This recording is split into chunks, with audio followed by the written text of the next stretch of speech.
আমি অনেক অনেক ছেলে আলহামদুলিল্লাহ আমার মহব্বত করে আমারে যদি কেউ জিগায় যে হুজুর গুনাহ ছাড়বার কথা একবার মনে হয়, আবার গুনায় জড়াইয়া পড়ি, কি করব? বা মাঝে মাঝে সিদ্ধান্ত নেই ভালো হয়ে চলবো, আবার 15 দিন পরে 20 দিন পরে আবার টেম্পার জায়গা, পারি না, কি করব? তা আমি সবসময় বলি চেষ্টা করবা কোনো আল্লাহওয়ালার কাছে আসা যাওয়া করতে।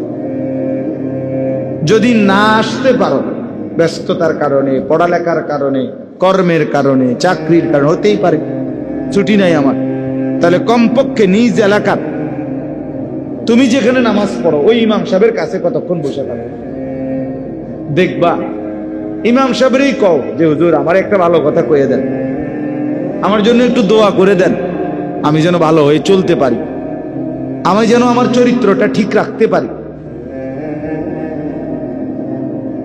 হ্যাঁ, মাওলানা মারুফ এই মাত্র বলল, নবম শ্রেণীর ছাত্রের কথা বলছে কিনা বলেন।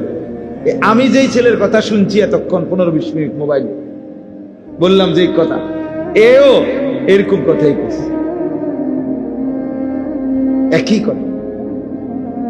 তার কথা শুনে অবাক হইলাম যে ঠিক এ আর এ একজন না আরেকজন, সে এই কথাগুলি বলছে। নষ্ট চরিত্রের কথা। জঘন্যতা কোথায় নামছে? উঠতি বয়সের ছেলে মেয়েদের চরিত্রহীনতা, নির্লজ্জতা, অসভ্যতা, এটা আপনারা যারা একটু বুঝের মানুষ, মুরব্বী আছেন, জাগো বয়স 40-এর উপরে, আপনারা স্বপ্নে না, স্বপ্নের রূপেও যদি কিছু তাই ওইখানে ভাবেন নাই। আমার সমাজের, আমার দেশের, আমাদের অঞ্চলের সর্বত্র উঠতি বয়সের ছেলে মেয়েদের হালাত কি? শুধু চুলের ফ্যাশন আর জামার ফ্যাশন না, না, অসভ্যতা আরো অনেক গভীর পৌঁছে গেছে, যেখান থেকে ফিরে আসা বড় কঠিন হয়ে দাঁড়িয়েছে। হ্যাঁ, চেহারা সুরতের মধ্যে নগ্নতা, মনে হয় যেন ভাসতেছে, খেলতেছে। নারীর আসক্তি, যৌন চাহিদা, অসভ্যতা, নেশা, মদ, জুয়া, জিনা, ব্যভিচার, পাগল হয়ে গেছে, পাগল। আমি তাফসীরের মধ্যে পড়ছি, যে নেশা করে সে জিনাও করে, যে নেশা করে সে নারীর সাথে অপকর্মও করে। নাউযু, প্রত্যেক নেশাখোর অল্প সময়ের ব্যবধানে ব্যভিচারীও হয়। এই জন্য বললাম সবাই মিলে আন্তরিক হয়ে, আপনি যদি আরেকটু আন্তরিক না হন আপনারা, তো নিজেদের ঘর পরিবার কিচ্ছু থাকবে না। এই পাশ্চাত্যের হাওয়া, ওয়েস্টার্ন হাওয়া, এই মোবাইলের আমন্ত্রণ, ফেসবুকের আমন্ত্রণ, সারা পৃথিবীর নর্তকী আর গায়িকার নায়িকা, আর এই দুনিয়া লুবি, এই অসভ্য চরিত্রহীন, তাদের আহ্বানে মুসলমানের সন্তান বেসামাল, দিশেহারা, বেচারা একরকম অসহায়, কি করবে? কোনোভাবেই নিজেকে নিয়ন্ত্রণ করতে পারতেছে না, এই হালাত। এই জন্য বললাম আপনাদের প্রত্যেকের উচিত নিজ নিজ মহল্লার কোন আলেমের কাছে বেশি আসা যাওয়া করবে, দাওয়াত ও তাবলীগের সাথীদের সাথে বেশি উঠা বসা করবে, ওলামাদের সংস্পর্শে যারা, সোজা কথা আলেমে দ্বীনের সংস্পর্শ, দিনদার মুত্তাকি আলেম। সদবদর হুজুরে লইতো না, আবার মোবাইল টিফিন না হুজুর, আবার নিজে সারাদিন মোবাইল টিপে পাং পুং তাং ফাং করে, এসব সদর বদর লইতো না। ভালো হুজুর হইতে বুঝেন নাই কথাটা? বলে চিনবো কেমন? আপনি দেখলেই চিনবো। আপনি এই যে বাজারে ফসা মাছ বেচে, এই বাজারে ভালো মাছ বেচে, কথা বলেন না কেন? যেই বাজারে আপনার ভেজাল চাল বেচে, এনে ভালো চাইলো আছে। আপনি যেই বুদ্ধিমান একটু বিচক্ষণতা খাটায়, বিবেক বুদ্ধি খাটায়, সে ঠিকই বের করতে পারে।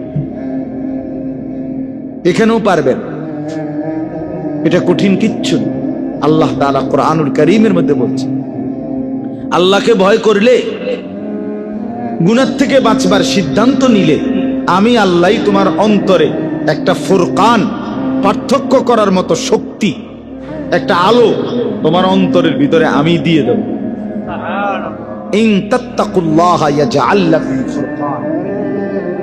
আল্লাহ, তুমি যদি আল্লাহকে ভয় করো, গুনাহ ছেড়ে দাও, মজবুত সিদ্ধান্ত নাও যে আমি নাফরমানির রাস্তা ছেড়ে দেব, কিন্তু কিভাবে ছাড়বো, নেক কাজ করব, আমি কিভাবে করব, এমন একটা দরকার যদি তোমার হয়, আল্লাহ বলেন ইয়াজআল লাকুম ফুরকান, আল্লাহই তোমাদের জন্য দিয়ে দিবেন ফুরকান, পার্থক্য করার মতো যোগ্যতা, শক্তি, এমন একটা ভেতরের স্পিরিট, এমন একটা শক্তি আল্লাহ দিবে। এটা দিয়েই তোমার অন্তরেই তোমার দিল বলে দিবে কোনটা হক কোনটা না হক, কোনটা ভালো কোনটা মন্দ, কোন কথাটা ভালো কথা, কোন কথাটা মন্দ কথা। আপনি বুঝেন না? কথা বলেন না কেন? কোনটা হাসি কোনটা কান্না আপনারা বোঝেন না? কোনটা ভালো মানুষের হাসি, কোনটা সিটারের হাসি, বাটফারের হাসি, আপনারা বোঝেন না? কথা বলেন। মানুষ তো বুঝে, যেই কোনো মানুষই বুঝে, এটা তো সহজ বিষয়। এই জন্য আমরা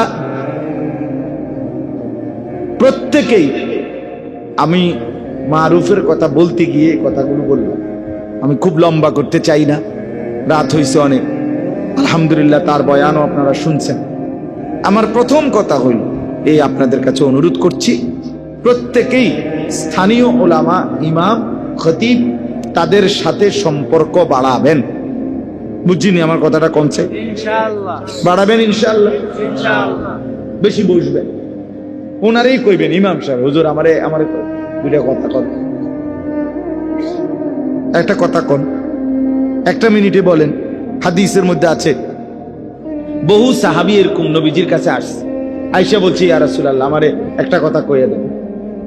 নবীজি এক কথা বলছে, ওয়াজ শেষ, লা তাগদাব। একজনকে কইছে রাগ করে গেল, খালাস ওয়াজ। ওয়াজ কি করছে কদ্দুর? এই কথাইটাই ওয়াজ, যে লা তাগদাব, কি করিও না। আরেকজনে বলছে আমি সারাক্ষণ করতে চাই এমন একটা আমল কর, বলছে লা ইয়াজালু লিসানুকা রাতবান বিযিকরিল্লাহ, আল্লাহ তাআলার জিকির দিয়া জিহ্বা ভিজায়া রাখবা, যাও এটাই বল, খালাস। এই এক সাহাবীকে বলছে, গোটা ইসলাম মানতে চাও তুমি, আমি তোমার একটা পদ্ধতি কই। নবীজি বলছে ওই সাহাবীকে, আমি তোমার একটা বুদ্ধি কই, যেই বুদ্ধিতে গোটা ইসলাম মানা তোমার জন্য সহজ হয়ে যাবে। এটা বলি আমি। কেমন আছেন? আসেন একটু জায়গা করে দেন তো। আল্লাহ নবী সাল্লাল্লাহু আলাইহি ওয়াসাল্লাম বললেন, নবী সাল্লাল্লাহু আলাইহি ওয়াসাল্লাম কি বললাম ওনাকে, বললেন সাহাবীকে যে গোটা ইসলাম মানা তোমার জন্য সহজ হবে এমন একটা বুদ্ধি কইতাম না। বুঝছেন নি প্রশ্নটা?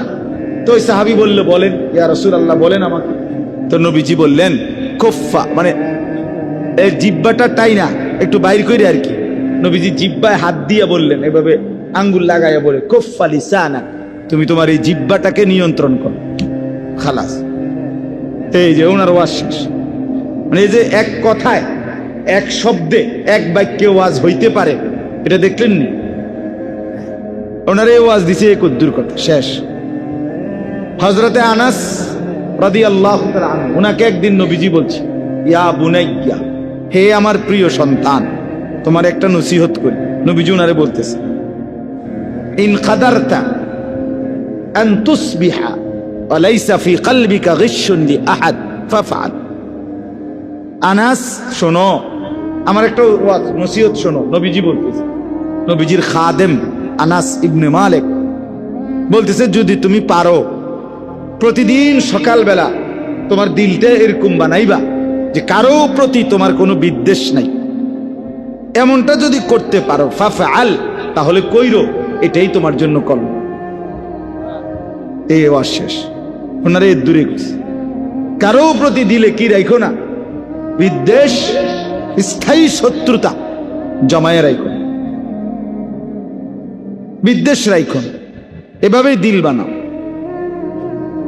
তাইলে এই জন্য বললাম, আপনি ইমাম সাহেবকে বলেন গিয়া যে হুজুর আমার একটা ছোট কথাই বলে দেন, 1 মিনিটের একবারে ভূমিকা, নাহমাদুহু পড়তে হইব, মাইক লইতে হইব, পোস্টার করতে হইব, হ্যান্ডবিল করতে হইব, সুদ দিতে হইব। আমার ভাইয়েরা একবার সবাই সবসময় এটা কইতে হইব, সুদ দিতে হইব, এরম প্যান্ডেল করতে হইব, এটা জরুরি।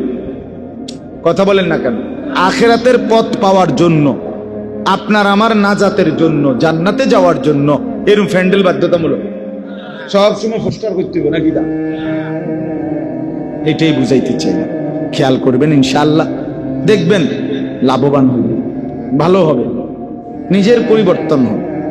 আল্লাহ তাআলা আমাদেরকে তৌফিক দান করেন। মাহে রমজান আমাদের কাছ থেকে বিদায় নিল, 1টি মাস পূর্ণ। আল্লাহ তাআলা আমাদেরকে অতিরিক্ত বিশেষ সারা বছরের স্বাভাবিক যা আমল ছিল আমাদের দায়িত্বে আল্লাহর পক্ষ থেকে, ইসলামের আমল, এগুলো তো চলমান ছিলই। অতিরিক্ত আল্লাহ তাআলা বড় বড় মোটা দাগের আরো 6টা আমল আমাদের জন্য রমজানে বিশেষভাবে দিয়েছিলেন। 1 নাম্বার হলো রোজা পালন 1 মাস, 2 নাম্বার হলো সাহরি খাওয়া শেষ রাত, 3 নাম্বার হলো ইফতার করা সন্ধ্যার সময়, 4 নাম্বার হলো পুরা মাস 20 রাকাত পূর্ণ তারাবি পড়া, 5 নাম্বার হলো শেষ দশক, শেষ 10 দিন আল্লাহর ঘর মসজিদে এতেকাফ করা, 6 নাম্বার হলো শেষ দশকের বেজর রাত্রিগুলোতে সবে কদর তালাশ করা। কয়টা হইল? 6টা।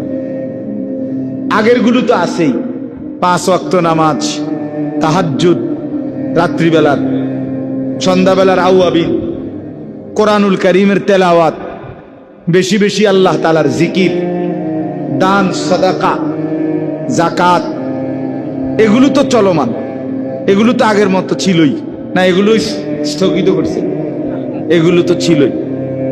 এরপরে গুনাহ বর্জন, এ তো আগের থেকেই। মিথ্যা কথা রমজানে বলা হালাল না হারাম?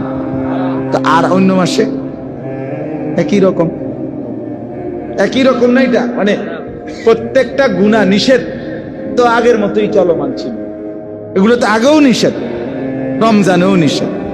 তাহলে যাবতীয় পূর্বের আদেশ নিষেধ চলমান অবস্থায় আল্লাহ তাআলা আরো অতিরিক্ত 6টি বড় বড় আমল দিয়ে আমাদেরকে আল্লাহ তাআলা মাহে রমজানকে সাজিয়েছেন, আয়োজন করেছিলেন। এই আয়োজনে আল্লাহ তাআলা আমাদেরকে, কথাটা খেয়াল করেন, রমজান মাসের 2 মাস আগে, রজব মাসের চাঁদ ওঠার পরেই ইমাম সাহেবরা মনে করাই দিছে যে বেশি বেশি দোয়া করতে শুরু করেন, আর রমজান পর্যন্ত হায়াত চান। আল্লাহুম্মা বারিক লানা ফি রাজাবা ওয়া শাবান ওয়া বাল্লিগনা রমাদান।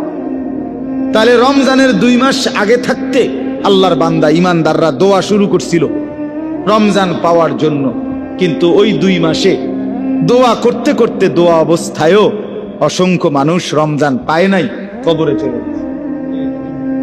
কথা বলেন, রমজানের আগের 2 মাস মানুষ মারা গেছিল কেউ? আচ্ছা, রমজান মাস আসলো, এই অবস্থায় অনেক মানুষ রমজান পেল, কিন্তু রমজানের শেষ দিন পর্যন্ত এই 30 দিনেও অসংখ্য মানুষ তো পূর্ণ রমজানই চাইছিল, কিন্তু এই রমজান চলমান অবস্থায়ও অসংখ্য মানুষ প্রতিদিন কবরে গেছে কিনা? ইন্তেকাল করেছি কিনা বলেন? তাহলে 2 মাস আগেও কত মানুষ রমজান চাইছে কিন্তু তারা পায় নাই, আর কেউ রমজান পাইছে কিন্তু শেষ করতে পারেন। আমার শায়েখ আল্লামা মুফতি মুশতাকুর নবী সাহেব হুজুর বলতেছিলেন, শেষ দিন আপনার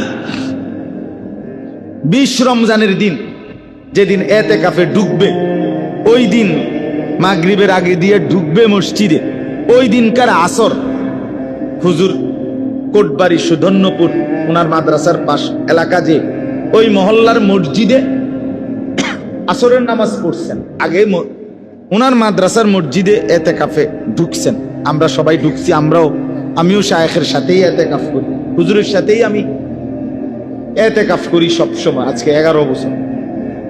তো এই আসরের সময় ওই মসজিদে এই 20 তারিখ 20 রমজানের দিন একজন মাঝবয়সী লোক মুসল্লি, উনি হুজুরে নামাজের মুসল্লা আগায় দিছে, মুসল্লা বিছাই দিছে আর হুজুরের সামনে, হুজুরে ওই মুসল্লাটাতে নামাজ পড়ছে, ওনার লগে কথা কইছে। ঠিক শেষ রমজানের দিন 30 রমজানের দিন ওই লোকটা ইন্তেকাল করছে। আসরের নামাজ শেষ দিন, এই সন্ধ্যার সময় রোজা শেষ হবে, ওই দিনকে আসরের পরে ওনার জানাজা।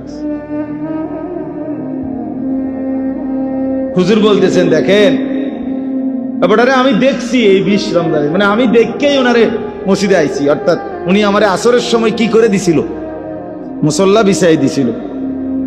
আজকে 30তম রমজান, উনি রমজানটা কি করতে পারে নাই শেষ করতে, আর আসর থেকে মাগরিব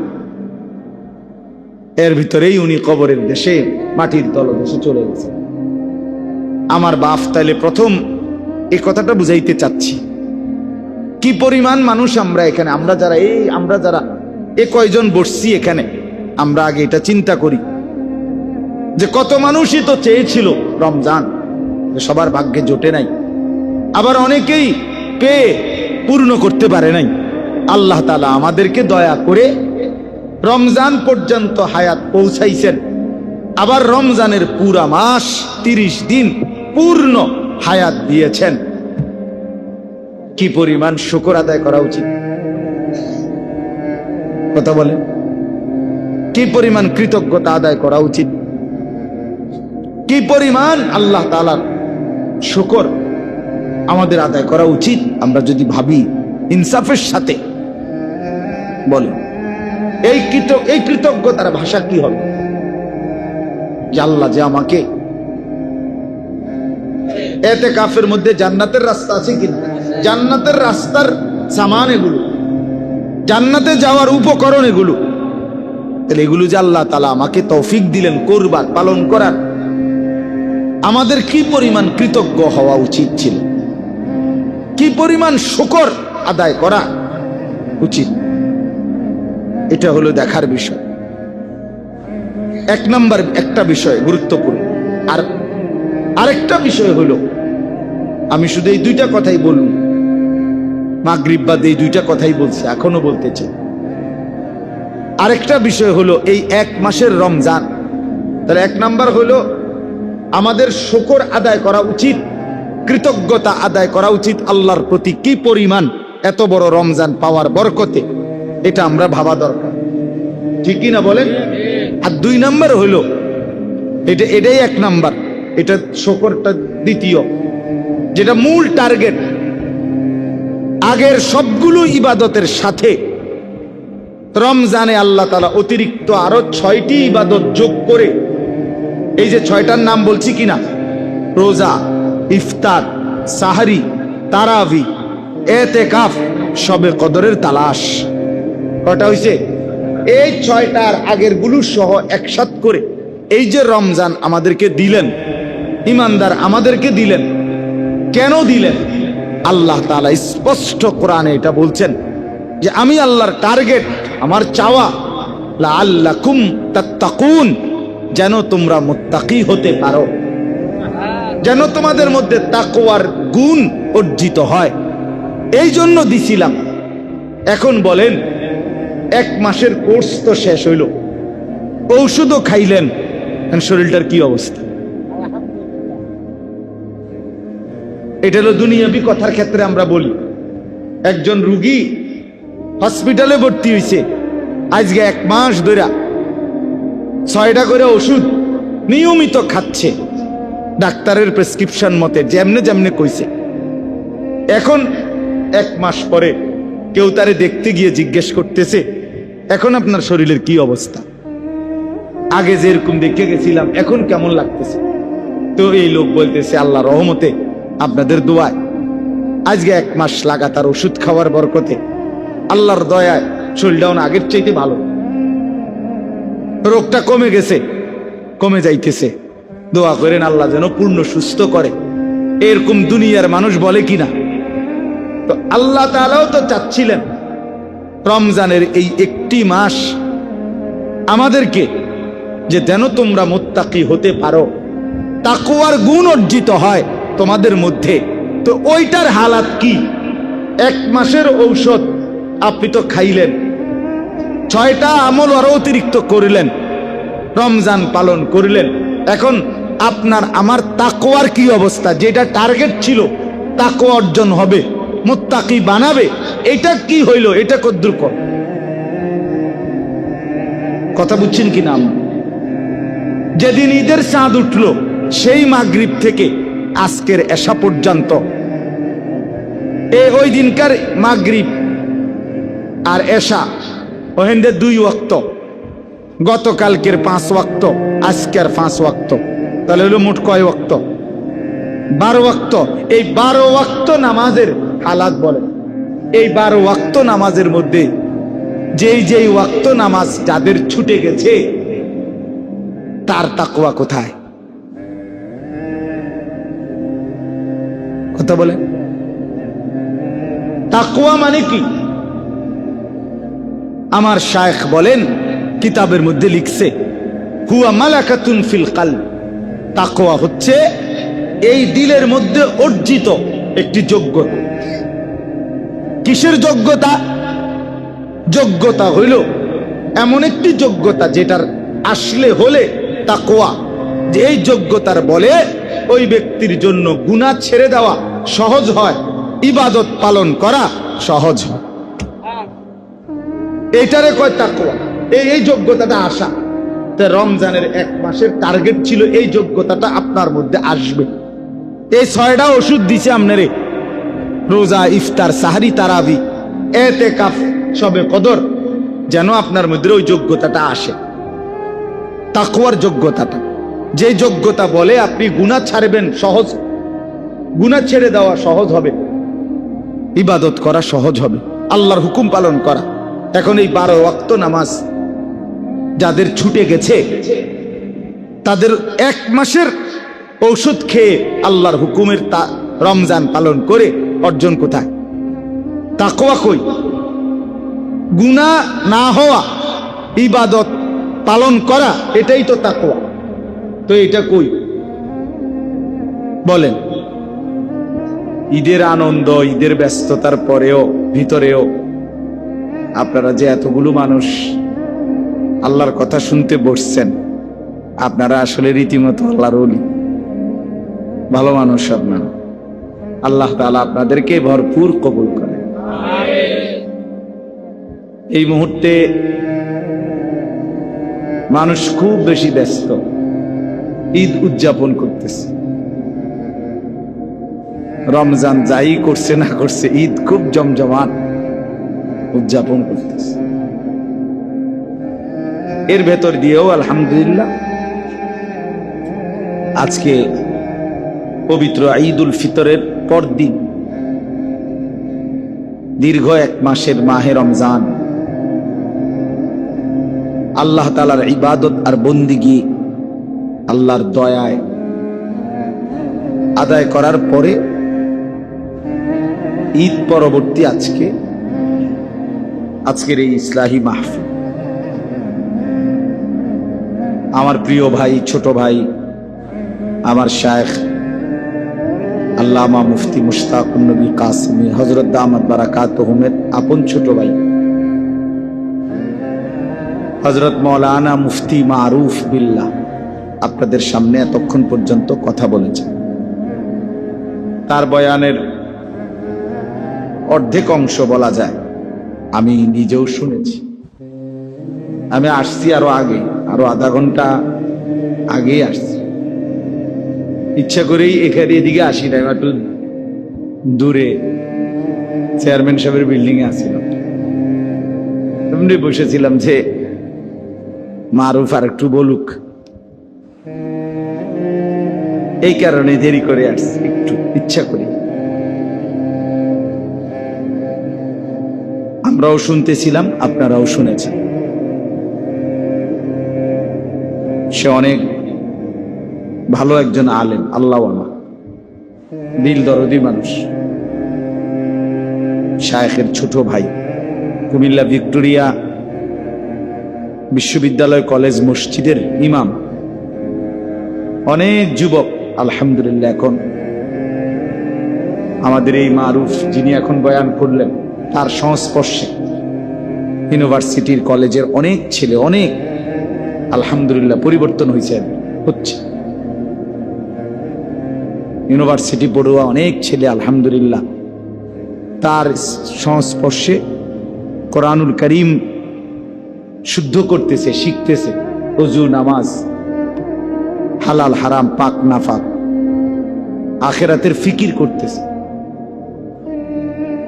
এই বছরও ওই ভিক্টোরিয়া বিশ্ববিদ্যালয় কলেজ মসজিদে সে এতেকাফ করছে। প্রায় 70 জনের মতো সাথী তার সাথে এতেকাফ করছে আলহামদুলিল্লাহ। আমাদের সাথে প্রায় 1300 সাথী এতেকাফ করছে, 1200-1300 হবে এক মসজিদে। আমার শায়েখ আল্লামা মুফতি মুশতাকুন নবী কাসিমি সাহেব, উনি যেখানে এতেকাফ করে সুদর্ণপুর, ওনার মাদ্রাসায় মসজিদে, 5 তলা মসজিদ, পুরা খানায় খানায়, একবার সিঁড়ির তলেও মানুষ ঘুমাইছে। তো এই জন্য বললাম, আপনারা যেটুকু শুনছেন আরো মনোযোগ দিয়ে শোনা দরকার ছিল, আরো আন্তরিকতা নিয়ে।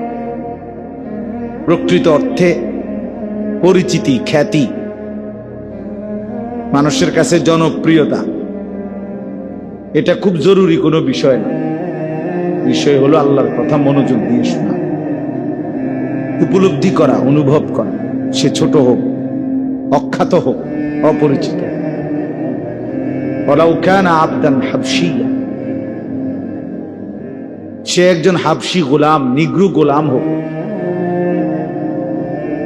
তার কথাও আল্লাহর কথা যদি হয়, আখিরাতের কথা যদি হয়, কোরআন সুন্নাহর কথা যদি হয়, মনোযোগ দিয়ে শোনা উচিত। আমাদের ভিতরে একটু মানসিকতা আছে, জনপ্রিয়তার একটা মোহ আছে, আমাদের আসক্তি, যে একটু পরিচিত হয়তো মনে করে যে ওনারটাই শুনুন না। আসলে প্রত্যেক মসজিদের ইমাম সাহেবের কথার মধ্যে, আপনাদেরকে যারা জুমার বয়ান করে তাদের কথার মধ্যে হেদায়েত আছে, আপনাদের আখিরাতের পাথেও পুঁজি আছে। আপনাদের জন্যই ওনারা বলেন, আখিরাতের কথাই বলেন। ওযু, নামাজ, হালাল হারাম, পাক নাফাক, করণীয় বর্জনীয়, এগুলোই বলে। এই জন্য বাস্তবিক অর্থে যার আখিরাত দরকার, পরকাল দরকার, তার উচিত নিজ নিজ মহল্লার ইমাম সাহেবের কথাও মনোযোগ দিয়ে শোনা। আমার খুলনার হযরত আরিফ বিল্লাহ হযরত মাওলানা মুফতি নুরুল আমিন সাহেব হযরত বলছেন, প্রত্যেক মসজিদের ইমাম মুয়াজ্জিন নিঃসন্দেহে আল্লাহওয়ালা। এবং হযরতের একটা দামি কথা আছে, প্রত্যেক এলাকার মানুষের হেদায়েতের জন্য, প্রত্যেক অঞ্চলের মানুষের আখিরাতের পথ প্রদর্শনের জন্য আল্লাহই ওই অঞ্চলের ইমাম আলেমদেরকে, ওই এলাকার আল্লাহই নির্ধারণ করেছেন, নির্বাচন করেছেন। একজনের পক্ষে সারা পৃথিবী শোধরানো সম্ভব? সম্ভব বলে? প্রতিদিন যদি 10,000 মানুষ মনে করেন আমার মুড়ি, এখন আমি 10,000 মানুষের দুনিয়ার যাবতীয় প্রশ্ন আমি উত্তর দিতে হইব, মনে করেন এটা যদি আমার দায়িত্ব হয়, আমাকেই যদি বাধ্যতামূলক করতে হয়, এগো ফোন যদি আমাকে রিসিভ করতে হয় ডেইলি, তো আর আমি পাঞ্জাবি খুললে আনন্দ লাগবে।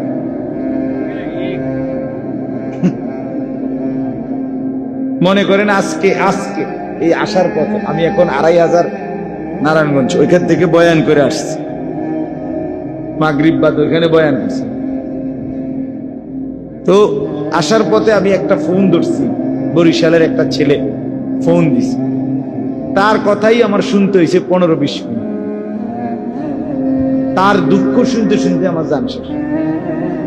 বহুত কিছু হেতের কথা কথা, হুজুর আমার আল্লাহর দোয়ায় মোবাইলটা ছাইরেন না, আপনি দূর শুনেন আমার। ঠিক আছে কও, শুনলাম, কইছি কমাইয়া কও, সংক্ষেপ করে কই, সংক্ষেপে 20 মিনিট। একটা উদাহরণ দিলাম। এখন এইভাবে যদি সব মানুষের কথা একজনকেই সমাধা করতে হয়, সম্ভব এটা? আল্লাহ তাআলার জন্য কুদরতি ভাবে আল্লাহ তাআলা প্রতিটা অঞ্চলে উপযুক্ত আলেম, ইমাম, খতিব, উলামা আল্লাহ তাআলা ওই অঞ্চলের মানুষদের জন্য আল্লাহ তাআলাই ছড়িয়ে রেখেছেন, বিছায়া রাখছেন। এই জন্য আপনাদের কাছে প্রথম কথা হলো এটা মনে রাখতে হবে, কারো ওয়াজ একটু পরিচিতি বেশি, কারো কম, এটি কোনো কথা না। এটা মূল কোনো বিষয়। মূল বিষয় হলো আমার আখিরাতের পুঁজি আমার গ্রহণ করলাম কিনা, আমার আখিরাত সুন্দর হবে কিনা, আমি কবরে আযাব থেকে মাফ পাবো কিনা, আমি জাহান্নাম থেকে বাঁচবো কিনা। যদি এটা মানসিকতা হয়, তাহলে আপনার ইমামের কথার দ্বারাই, আপনার মসজিদের খতিবের কথার দ্বারাই আপনার জিন্দেগির পরিবর্তন হবে। যেমন এই প্রমাণ বললাম, ওই ভাই এই মোবাইল এটা লইয়া ব্যস্ত, এই হাতের মোবাইল এগুলো নামান, ভাই ভাই এটা নামান, নেন পকেটে নেন, খটমটর করেন না। মোবাইল দিয়ে রেকর্ড করতে হলে এরকম স্ট্যান্ড কিনে আনবেন, অথবা এরকম বাঁশ লাগাবেন, বাঁশের আঘাত মোবাইল টাঙ্গাই দিয়ে হাতের মধ্যে রাখলে এটা শুধু খরচা মশা, বাকি সাথের লোকদেরও ডিস্টার্ব হয়। বুঝেন নাই কথা? চলেন, তো এটার প্রমাণ বললাম, এই যে মাওলানা মুফতি মারুফ এতক্ষণ যে বয়ান করল, তার মসজিদের ইমাম সেখানে আলহামদুলিল্লাহ আমি নিজে গিয়েও দেখছি। এখন বয়স্ক এবং জেনারেল শিক্ষিতদের জন্য সে মসজিদের পাশে মাদ্রাসা করছে, শুধু বয়স্করা পড়ে। বুঝেন নাই কথা? 70 জনের মতো যুবক মানুষ তার সাথে এতেকাফ করলো, এবং অনেক যুবক তার থেকে প্রতিদিন প্রতিনিয়ত আখিরাত এবং পরকালের সন্ধান পাচ্ছে। তাহলে কেউ যদি মনোযোগী হয়, আন্তরিক হয়, তাহলে নিজ মসজিদের ইমাম সাহেবের কাছেই তার হেদায়েতের সামান, উপকরণ আছে, আছে কিনা বলেন? এটার প্রমাণ বললাম না। বক্তা হইতে হইব, জনপ্রিয় হইতে হইব, কারে আনলে লাড়া খাইব, বুঝেন না কথাটা? একেবারে মানসে মাছে গাছে একটা ফেস লাগিয়ে দেব, বুটে বাদামে মন, বিড়ি, সিগারেট, চা, বাতে মাছে একটা ফেস লাগিয়ে লাগছে। হ্যাঁ না, মাহফিল হয়েছে, তারা মানুষ হয়েছে, খালাস মানুষ হয়েছে তারার মা। তো এরপরে মানুষ হয়েছে তো বুঝছি, বন বিড়িও খুব বেচা হয়েছে, বুটমুড়িও বেচা হয়েছে খুব, কিন্তু পরিবর্তন কদ্দূর হয়েছে সেটা কম। কথা বোঝেন নাই? কথা তো ছিল এই, কথা তো ছিলই, পরিবর্তন হলো কোথায়? নামাজি বাড়ছে কয়জন, আখিরাতের ফিকির বাড়ছে কয়জন, চোখে পানি এসেছে কয়জনের, আল্লাহর ভয় তৈরি হয়েছে কয়জন, এটা বলে। এই জন্য আমি অনুরোধ করলাম, যে কয়জন বুঝছেন যিনিই বুঝছেন, এটা মনে রাখবেন। প্রত্যেক অঞ্চলে আপনাদের এলাকার যারা ওলামায়ে কেরাম তাদেরকে কদর করবেন, বলেন ইনশাআল্লাহ। নিজের ইমাম, নিজের মসজিদের মুয়াজ্জিন, নিজের মসজিদের খতিব, নিজ এলাকায় যে সমস্ত আলেমরা আছে ওনাদেরকে কদর করবেন।